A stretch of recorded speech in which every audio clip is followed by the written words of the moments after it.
wane sama mbégte ak sama contenté ci APIA ndax ni ñu def woote pour intégration africaine ndax aujourd'hui boo gisee ñu naan Afrique dafa ñàkk doole dañoo ñàkk am intégration juróom fukki état yi ak juróom bu ñu àndoon nekk benn état mel ni États-Unis wala Union européenne kon tey kenn du fi wax ay waxi xiif kenn du wax ay waxi mbas ndax dinañ am capacité pour faire face. De la fierté pour nous tous car on a vu l'événement.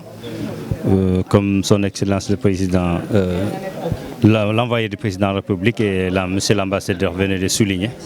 Je pense qu'il y a déjà 4 ans l'existence de l'APIA, mais c'était cette année qu'on a eu l'occasion d'organiser cette panel, ce qu'on peut appeler une panel d'inauguration, car 2019, 2020, 2021, comme vous le savez, il y a eu le coronavirus qui nous a empêchés d'obtenir les autorisations nécessaires pour organiser un panel.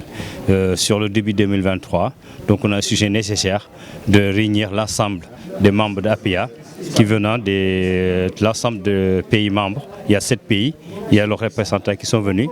On s'est échangé, on a ici l'honneur de voir Monsieur l'ambassadeur, mais aussi l'envoyé du Président de la République qui sont été présents.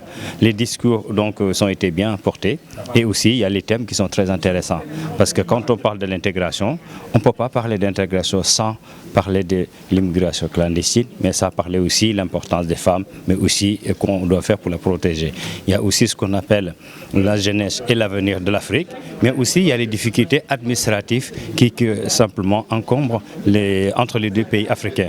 Donc sur ces 5 termes-là, qu'on en parlait, qu'on en discutait, on a eu des réponses et on a préparé aussi un document qui doit être remis nos autorités, en particulier nos présidents de la République, comme son Excellence M. Adama Barrow et son Excellence le Président Macky Sall.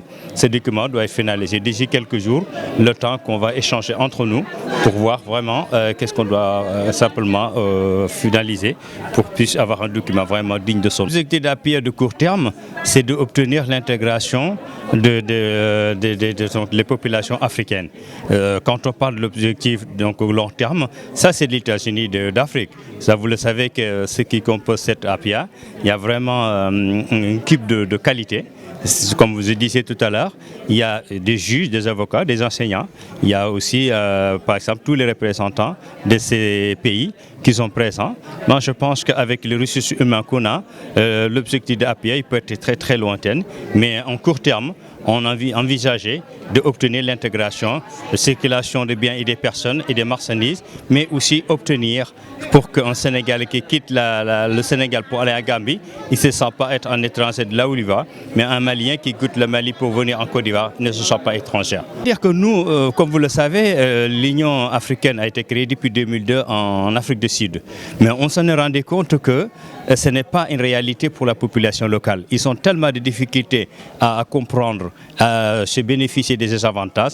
Ils ne connaissent pas ni les avantages ni les inconvénients. Je crois qu'avec bien sûr le travail que l'APIA doit faire, c'est plutôt pour faciliter, c'est-à-dire être en cordon médical entre les États et la population pour que simplement tous les dispositifs qu'ils ont mis en place soient accessibles et être connaissance et être bénéficiés par cette population.